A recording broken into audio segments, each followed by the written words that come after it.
Los milagros de Jesús. Tercer episodio. Tercer milagro. La liberación del hombre endemoniado en la sinagoga.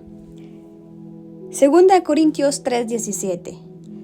Porque el Señor y el Espíritu uno mismo son. Y donde está el Espíritu Santo, ahí hay libertad. Vuelvo a repetir. Dios y el Espíritu Santo uno mismo son. Y donde está el Espíritu Santo, ahí hay libertad. Antes de iniciar este podcast, quiero decirte que si en una prédica, si en algún lugar el Espíritu de Dios no está, no hay libertad. Hoy en día escuchamos muchas cosas de personas tratando de obtener su sanidad interior, su liberación. Una de ellas puede llamarse constelaciones familiares o la psicología en constelaciones, y todo lo que está fuera del Espíritu Santo es adivinación y es brujería. Momentáneamente puede salir a luz cosas ocultas, pero estás abriendo un portal a la brujería, a la hechicería, y eso va a traer consecuencias caóticas a tu vida.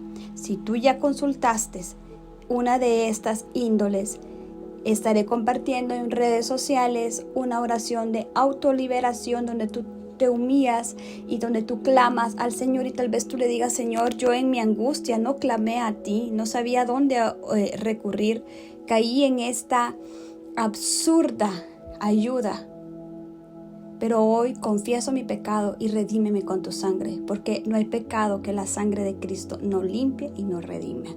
Entonces quiero iniciar este podcast, que le prestes mucha atención y sepas, si el Espíritu Santo no está en ningún lugar, no puede haber libertad.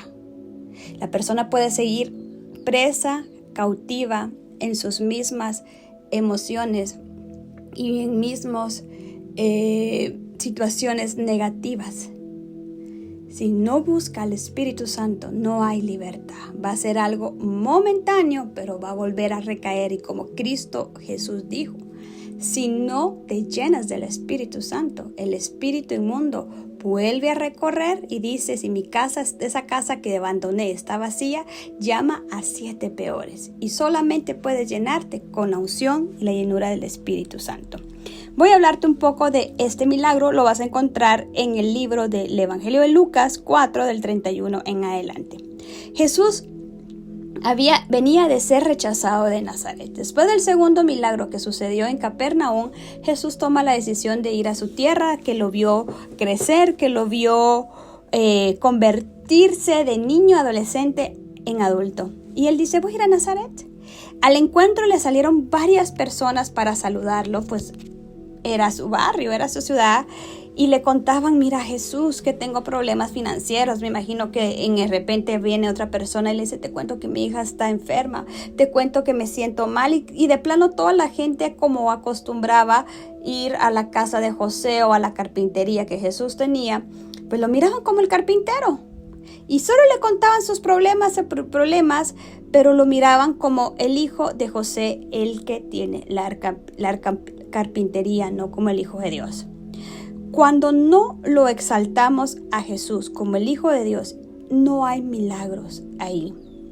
En Nazaret, él va a la sinagoga y hace público su ministerio, citando Isaías 61:1. El Espíritu Santo está sobre mí, porque vuelvo a repetir, si el Espíritu Santo no está sobre ti, no puede ver victoria. Y dice: me ha ungido para llevar buenas noticias a los pobres, me ha enviado a proclamar a los cautivos que serán puestos en libertad, me ha enviado a darle vista a los ciegos, a decirle a los oprimidos que ya no más estarán oprimidos, cambiar el corazón de luto para dar un corazón de gozo, cambiar las vestiduras de deshonra para dar vestiduras de honra, porque ha llegado el tiempo de libertad.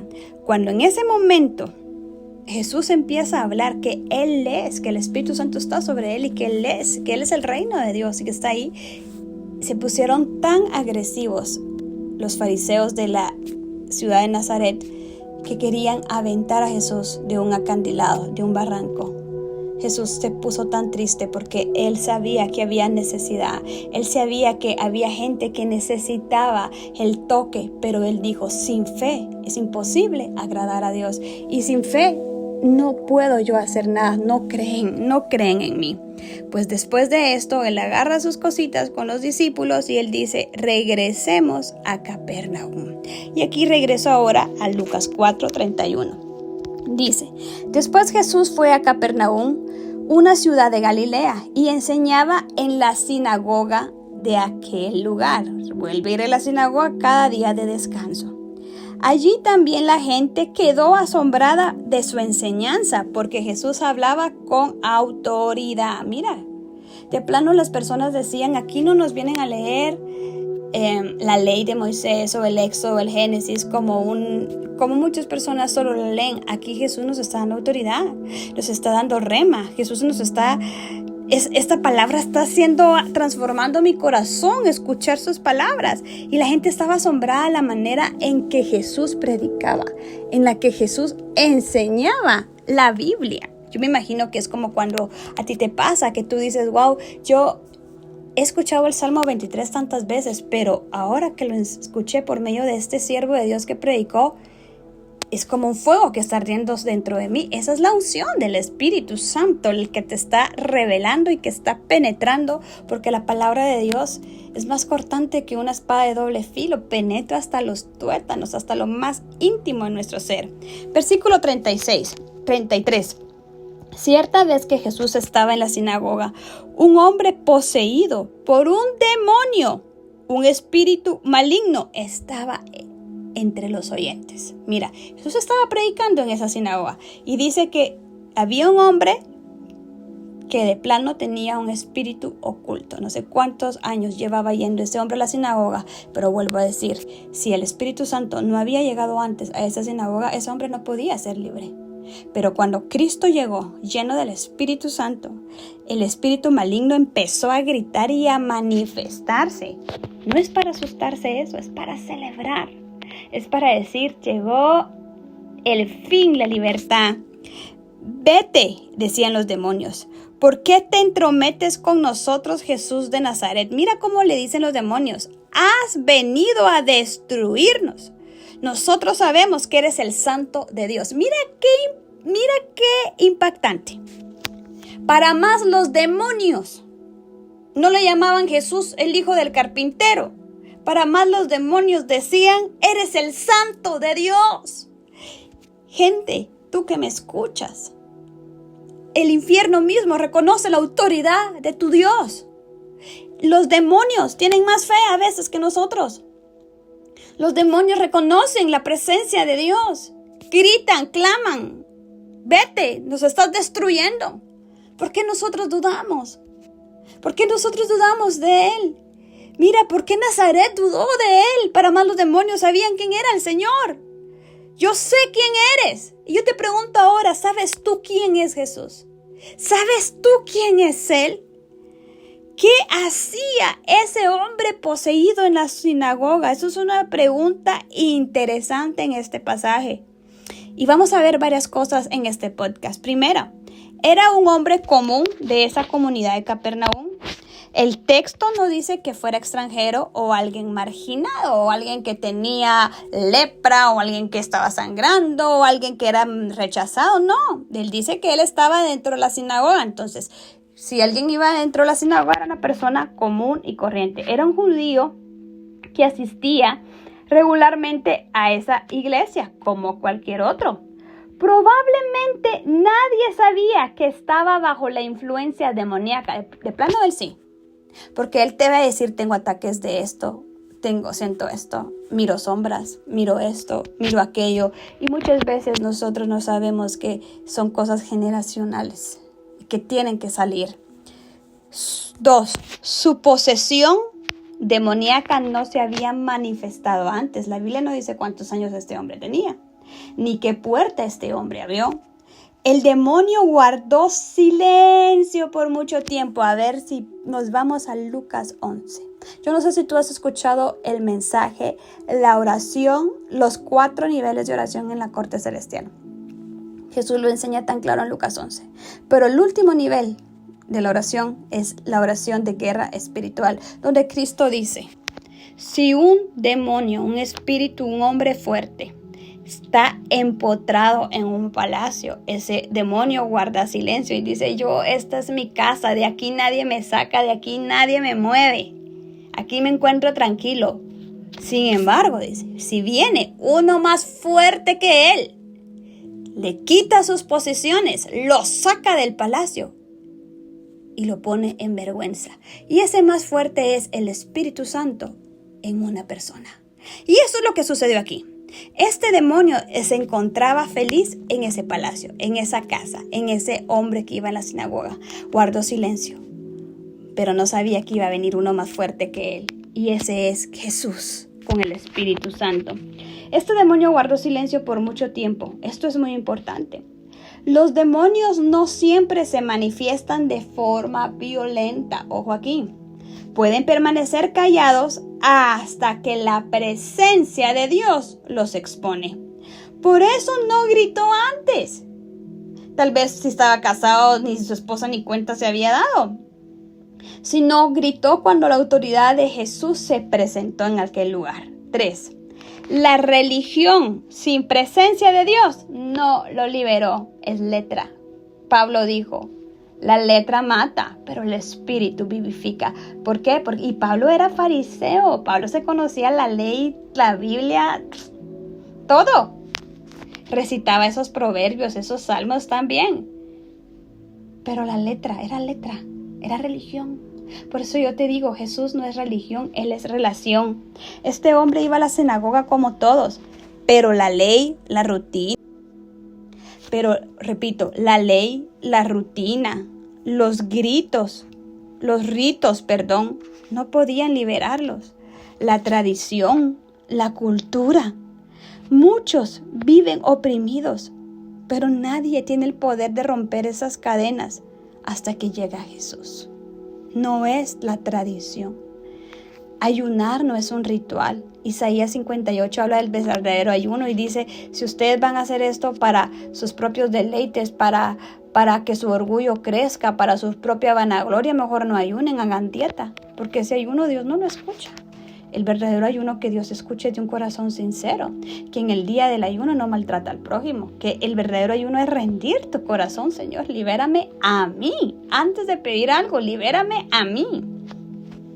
4. punto. Jesús reveló lo oculto. Cuando Jesús entra, lo que está escondido sale a luz. Este demonio resistía y resistió porque sabía que reconocía la autoridad de Jesús. Sabía que su tiempo de dominio había terminado. Mira qué importante. Temía ser destruido. Él dice: ay, no quiero que nos saquen de este lugar. Por eso gritó: has venido a destruirnos, porque cuando llega el Espíritu Santo llega a destruir al enemigo. Él ya fue vencido. 5. El hombre estaba ahí porque era el lugar donde Dios debía ser buscado. Voy a hacer un énfasis a un punto aquí. Yo no sé qué opresión demoníaca este hombre tenía. Yo no sé cómo vivía él. Sin embargo, aquí no vemos a una esposa pidiendo auxilio, ni a un hijo pidiendo auxilio por su papá. Un demonio que guardó silencio, pero creo que este hombre sentía algo que no estaba bien. Algo que tú digas: no es correcto que yo sienta esto. Esto no es común. No es común que yo esté padeciendo esto. Pero aún con esa opresión demoníaca, aún sin libertad interna, aún sin que nadie supiera la situación íntima de este hombre, él seguía yendo a la sinagoga y buscando a Dios. Y ese día en persona, Dios le salió a su encuentro. ¿Qué quiere decir? Hay milagros, como los milagros de Naamán en 2 Reyes 5, que hay lepra. La lepra es evidente. Este milagro es libertad, es del alma. Jesús no solamente viene a sanar los huesos, primero cambia la amargura en dulzura. Él sana las almas para que después se refleje la sanidad física. Y Jesús sale al encuentro. ¿Qué revela este milagro maravilloso de Jesús? Su autoridad es absoluta. Jesús no discutió con ese demonio, no hizo rituales. Una orden de Jesús fue suficiente. ¿Cuál fue la orden? Cállate y sal de él. Más que suficiente, cállate. Cállate y sal de él. Su autoridad vence toda la religión. No puede hacerlo, pero él sí. La gente quedó sorprendida porque Jesús, imagínate, Jesús estaba enseñando en la sinagoga y de repente empieza a manifestarse uno de los oyentes y con una voz fea y la gente decía, puchica, pero este hombre siempre lo escuché, lo hablé y nunca manifestó eso que está pasando. Pero Jesús vino no a burlarse, a darle libertad. Yo me imagino a este hombre de haber sentido una paz sobrenatural. Y vino Jesús a mostrar algo sobrenatural. Jesús vino a liberar a los cautivos. Era el cumplimiento de Isaías 61:1. Él vino a poner libertad a los oprimidos. Y cuando hablamos de oprimidos, el alma. ¿Por qué? Porque todo empieza del corazón. Podemos ver milagros que Jesús hizo de multiplicación, de sanidad, pero mira todo física, pero los milagros de la sanidad, de ahí viene todo. Por eso David dijo, sobre todas las cosas guarda tu corazón del mal a la vida. De ahí fluye todos los milagros. Hay personas que parecen normales, pero llevan luchas que son invisibles y no te cuentan. La presencia real de Jesús es la única que libera. Y es real y es el Espíritu Santo hoy en medio de nosotros. No importa cuán oprimida esté alguien, Jesús tiene poder para romper todas tus cadenas. No hay cadena que Él no pueda romper. No es casualidad cuando Jesús aparece en el camino de alguien. No es casualidad que alguien te mencione de Jesús. No es casualidad que alguien te mande un podcast, que alguien te mande un mensaje. No es casualidad que alguien te visite de tu casa. Él llega en el momento correcto, es porque Él te quiere dar la libertad. Ábrele la puerta, Él quiere liberarte. Quiero hablarte uno de los efectos que sucedió en este milagro. ¿Por qué Jesús hizo este milagro públicamente en la sinagoga donde todos se dieran cuenta? La gente quedó totalmente asombrada. Marcos 1:27 habla de este milagro también. Dice, todos se quedaron asombrados de tal manera que discutían entre sí. ¿Por qué? ¿Por qué nadie había visto? ¿Por qué? ¿Cómo fue posible? Porque nadie en esa temporada habían visto a un rabí, a un maestro de la palabra, con tal autoridad para enseñar y con tal poder para liberar a los oprimidos. Antes los rabinos solo repetían enseñanzas y repetían y repetían y repetían. Pero Jesús hablaba como alguien que tiene autoridad. Este milagro cambió la percepción del pueblo sobre quién era Jesús. ¿Usted se imagina cuando llegó a oídos de la gente de Nazaret y dijeron, ustedes saben el milagro que Jesús hizo en Nazaret, en Capernaum? Había un poseído, nadie sabía que estaba poseído, le dio libertad, ese hombre ahora es feliz, ese hombre ahora duerme tranquilo, este ahora no tiene persecución. Yo me imagino en Nazaret que dijeron, wow, perdimos nuestra oportunidad por no creer. Otro efecto, reconocieron que Jesús tenía una enseñanza nueva con autoridad. Este milagro confirmó que lo que Jesús enseñaba no era teoría, sino poder real sobre el reino de las tinieblas. Lucas 4:36 dice que todos decían, ¿qué palabra es esta? Que con autoridad y poder manda a los espíritus inmundos y salen. ¿Quién es Él? Jesús no solo hablaba del reino, mostraba acción que el reino era Él. A partir de ese milagro, ya había hecho el primer milagro, agua en vino. Segundo, dio la orden y la sanidad del oficial del rey de Herodes sanó. Pero después de este milagro, su fama se extendió por toda Galilea inmediatamente. Marcos 1:28 dice, y pronto se difundió su fama por toda la provincia alrededor de Galilea. Esto fue un antes y ya después. Mira, después de este milagro de libertad, fue un antes en su ministerio y un después. El nombre de Jesús empezó a correr por todos los pueblos. Yo me imagino que la gente que nunca dijo, mira, yo siento ataques de esto, yo siento temor, yo siento esto. La gente empezó a buscarlo, la gente empezó a seguirlo. Jesús no necesitó pagar publicidad. La gente fue testimonio, la gente empezó a ser sanada. se convirtió en un tema central en todas las sinagogas de Israel. En los mercados, en las casas, en todos los lugares. Era como si todos dijeron: hay alguien en Capernaum que tiene poder para sacar demonios de alguien. Y usted sabe, alguien, esa frase, hay alguien en Capernaum que tiene poder. Y a mí esto me impresiona y es algo maravilloso que siempre he hablado. Si supieran que él se hospedaba en la casa de una mujer tan sencilla, pero tan llena de fe, la suegra de Pedro. Qué privilegio de verdad es poder hospedar al Espíritu Santo. No solo tenerlo como visita, sino decirle: quédate conmigo. Y eso fue lo que Jesús encontró en la casa de la suegra de Pedro. Una mujer que le dijo como la tsunamita: te hago aposento, quédate. Aún no había recibido su milagro, porque recuérdate que ella después fue sana. Pero ella estaba hospedando la presencia de Dios. El milagro solo era cuestión de tiempo que se manifestara en aquella mujer. El milagro abrió una ola de liberaciones y sanidades. Después de este milagro de liberación, ese mismo día que Jesús hizo ese milagro, sucedieron infinidad de milagros. Se desató una ola de avivamiento. ¿Qué sucedió el cuarto milagro? Jesús sanó a la suegra de Pedro. Quinto milagro, al caer la tarde, toda la ciudad se reunió en la puerta de la casa de la suegra de Pedro. Traían enfermos, dice aquí, endemoniados, y Jesús los sanaba a todos. ¿Qué traían enfermos, endemoniados, y Jesús los sanaba a todos?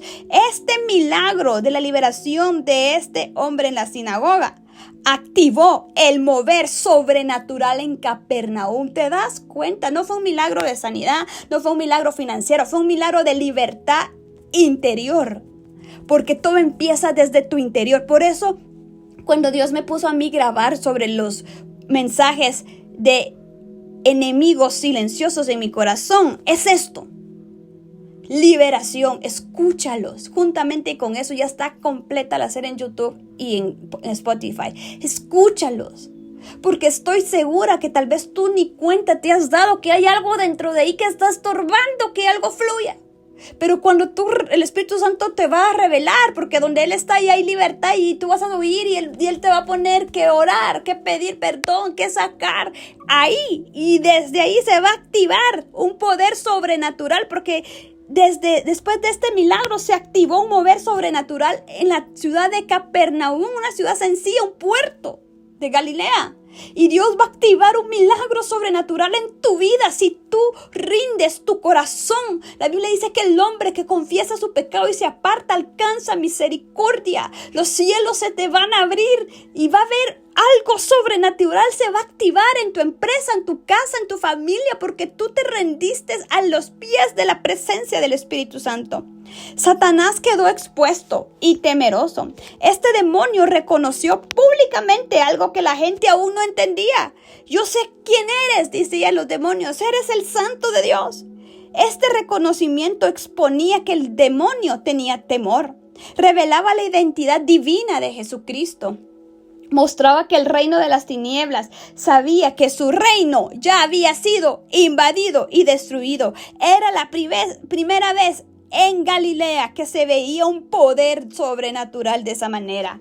Le dio a Jesús autoridad pública como maestro y como libertador. Este milagro marcó el inicio del ministerio de liberación de Jesús, su autoridad espiritual ante los líderes y el pueblo, y su rol como Mesías actuando con poder. Dice que muchos empezaron a seguirlo por curiosidad, y luego vino la convicción. ¿Qué es su resumen rápido? ¿Qué provocó este milagro? La gente quedó impactada y asombrada. Se reconoció una nueva autoridad en Jesús. Su fama se extendió por toda la Galilea. Comenzó una ola de sanidades y liberaciones. Los demonios quedaron expuestos ante el pueblo. Jesús fue reconocido como maestro con poder real. Este milagro abrió puertas a otros, porque fue como encender una luz en medio de la oscuridad. Fue encender una luz en medio de una ciudad que estaba espiritualmente dormida. Había ley, había Biblia, había sinagoga, había alabanza, pero estaba espiritualmente dormida, porque si no está el Espíritu Santo, no hay avivamiento. Después de esta liberación, todo cambió. Este milagro abrió puertas a otros. Fue mira, el que abrió la puerta, mostró públicamente el poder real de Jesús. Antes de eso, Jesús había enseñado. Recuérdate que pasó un lapso de 1 año entre el milagro de Caná y el milagro del hijo del oficial. 1 año donde Jesús solo enseñaba después de las bodas de Caná que convirtió el agua en vino. Pero Jesús antes de eso solo enseñaba, pero nadie había visto todavía un acto público tan fuerte con tanta autoridad de Jesús. Cuando Jesús expulsó a ese demonio, no usó rituales, no usó fórmulas, no necesitó intermediarios, solo habló con autoridad. La gente entendió que su poder real y no era teoría. ¿Y qué dijo la palabra? ¿Qué dijo Jesús? Y ustedes harán cosas aún mayores en mi nombre. Cuando la gente ve poder real, corre hacia Jesús. Eso abrió la puerta para que otros buscaran libertad y sanidad. Y decir, Señor, por favor, necesito cambiar mi carácter. Señor, ya no puedo ser tan envidioso. Señor, necesito libertad. Yo de verdad le pido al Espíritu Santo que corras a escuchar los mensajes de libertad de enemigos silenciosos en mi corazón, porque son demonios que no hacen ruido, como el que tenía este hombre, silenciosos, no hacen ruido, pero estoy segura que tú al doblar tu corazón, sobrenaturalmente se va a activar un mover sobrenatural. La liberación ocurrió en un lugar público, sin la sinagoga. No fue en una casa privada, no fue en la calle, fue en una iglesia, el lugar más importante en aquel entonces para el pueblo. Todo el mundo vio lo que pasó, todos se enteraron. Ese milagro se convirtió en testimonio frente a testigos. ¿Quiénes eran los testigos? Los fariseos, líderes religiosos, familias, hombres que sabían la ley, ancianos del pueblo. Era imposible negar lo que Jesús había hecho. Y cuando Dios hace algo visible, eso abre puertas para más milagros. Eso se llama una nueva temporada. La fama, como repito, de Jesús corrió por toda la región. Marcos 1:28 dice que su fama se difundió rápidamente. Porque ese mismo día sucedieron muchos milagros. La suegra de Pedro sanó. Le llevaron poseídos, enfermos, a la puerta de su casa. Y Jesús sanó y liberó a todos. La gente empezó a traer enfermos ese mismo día. No esperó otro día más. Endemoniados, paralíticos, personas con fiebre. Hubo libertad. Los milagros atraen a los necesitados. Y esos necesitados atrajeron a más milagros. Porque donde Jesús llega, sale lo oculto a luz. Y vuelvo a repetir con lo que yo empecé este podcast. Dios es uno con el Espíritu, y donde está el Espíritu Santo, ahí hay libertad. Después de este milagro, demonios empezaron a manifestarse, personas empezaron a pedir ayuda, decir, de verdad necesito ayuda. Él es la salida. Ya no más tengo que vivir cargando esta culpa, esta falta de perdón. No más. Él es la salida. Se despertó fe en la gente. Lo que estaba oculto empezó a salir a luz. Se abrió la puerta para más liberaciones. Se activó Isaías 61. La fe de la gente. Ya no era solamente el carpintero de Nazaret. Era el libertador, el que tiene autoridad. Voy a dejarte como descripción en YouTube y en Spotify la oración basada en este milagro. Por favor, hazla con fe, así como este hombre la hizo. Y creo y deseo que a partir de este milagro, que fue el tercer episodio, algo sobrenatural se va a activar en ti como en Capernaum, porque tú vas a correr a decirle, Jesús, aquí estás tú, porque Él no se ha ido, Él es el mismo de ayer, hoy y siempre. Él está acá. Y Él está aquí liberando también. Y le vas a decir, Señor, te entrego mi mal carácter. Te entrego mi falta de perdón. Te entrego esas actitudes tan horribles que tengo, Señor. Te entrego esa envidia, esos celos, esas palabras malcriadas que digo, Señor, yo te entrego esto. Hoy me rindo a ti. Y vas a ver lo que se va a activar. Que el Señor te bendiga.